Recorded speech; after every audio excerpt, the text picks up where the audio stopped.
In the world of Jujutsu Kaisen, we've been introduced to quite a few powerful Jujutsu Sorcerers. However, none of the ones that we've met have even begun to hold a candle to Gojo. For as much potential as Yuji and Yuta and Hakri have shown, they don't even begin to scratch the surface of the overpowered Chad that is known as Gojo, and it's for a really good reason. When you're talking about someone who Geto stated could easily destroy the entire world if he wanted to, the higher-ups of the Jujutsu world are afraid to challenge, and cursed spirits and rival sorcerers are staying in hiding until Gojo's written out of the story. It makes sense that he's as utterly broken as he is, and explains why the mangaka Gege Akutami had to write Gojo out of the story in order to raise the stakes for the story. So in today's Jujutsu Kaisen video, I wanted to explain to you guys why, for as overpowered as you know Satoru Gojo to be, he's even more of a demon than you realize. And of course, spoilers for anime-only fans of Jujutsu Kaisen. So jumping right into it, Gojo is broken. And by broken, I mean Superman levels of broken, where we might have to start referring to him as the most dangerous character in fiction, in particular over on the manga side. And that's not cap either. The mangaka for the series pretty much referred to him as being a god when it comes to the character profile for Gojo, writing that he's someone who, quote, can do anything he tries, so he tries not to get too involved with anything. According to him, it's all for the sake of the next generation, end quote. You might be tempted to say that's just hyperbole. The Japanese love hyperbole. You can actually argue that it isn't the case here. When Gojo was sealed away in the prison cube, Gojo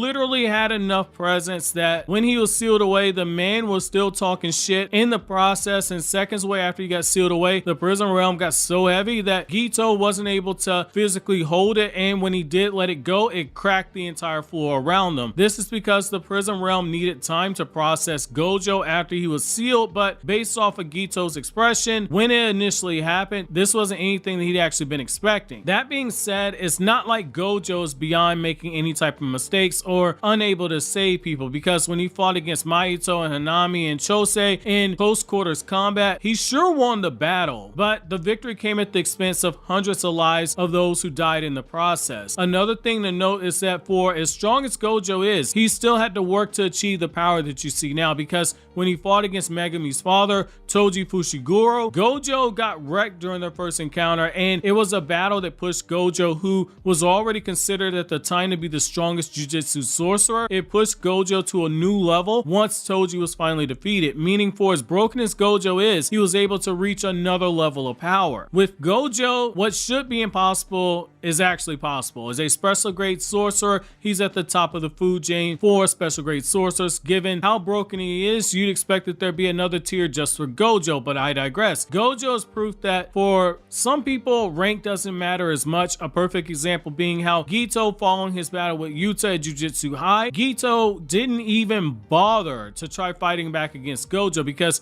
he knows that Gojo could have killed him without even trying, even when Geto was fully healthy. To further understand why people are so afraid of Gojo, look at his statement early on in the manga. When he was asked if he could kill Sukuna, the king of cursed spirits, he referred to it as something that would be draining, but he didn't doubt his ability to pull it off if they fought. For reference, Sukuna, as we all know, is the very cursed spirit that the higher-ups are afraid of and want Yuji Itadori to be executed for, because Yuji is his vessel. Geto and the other special grade cursed spirits see Sukuna as being the big X factor that can tip the war against humanity into their favor. Gojo is just a walking tank. My favorite example of this is how during the Shibuya incident arc, before Gojo got sealed away, Gojo destroyed 1,000 transfigured humans in approximately 299 seconds, which for reference is just under 5 minutes. 1,000 transfigured humans defeated in under 5 minutes, and he was in a confined space, and a strong argument in my opinion can be made that he couldn't fully cut loose due to, you know, fighting inside of a train station where innocent people could be harmed if the battle got too outrageous and too out of hand. His limitless power is probably what he's most famous for in the fandom. Breaking it down to the most simplest terms, Limitless gives Gojo the control over space itself. His infinity is the neutral variation of his Limitless. When it's activated by Gojo, attacks that come at Gojo, they get met with an infinity that surrounds his body. Essentially, the distance between Gojo and the attack can be broken down into an infinite number of distance, which means you're never actually going to hit him. When you really sit down and think about it, its tune power's level of broken, but given the mathematics behind it, it can't be considered a tune power despite how absurdly broken it is, especially when you consider the fact that the objects and the attacks aimed at them slow down to such a speed that they look like they're standing still. Using this power, however, isn't without some type of a drawback. It initially required a ton of focus and it put his brain under a lot of stress, but Gojo, being the walking Chad that he is, figured out a way around it. Essentially, in order to avoid frying his brain, Gojo went outside of the box. He simultaneously keeps a self-recovery reverse jujitsu technique running, which keeps his brain running fresh at all times. By now, you should see why the author's comment about Gojo being able to do whatever he put his mind to, it wasn't hyperbole. If he puts in the effort and if he has a goal, he's going to accomplish it. The curse technique, Lapse Blue, is done by pumping Limitless, full of negative energy, which allows him to draw in anything of his choosing. Gojo can also amplify it to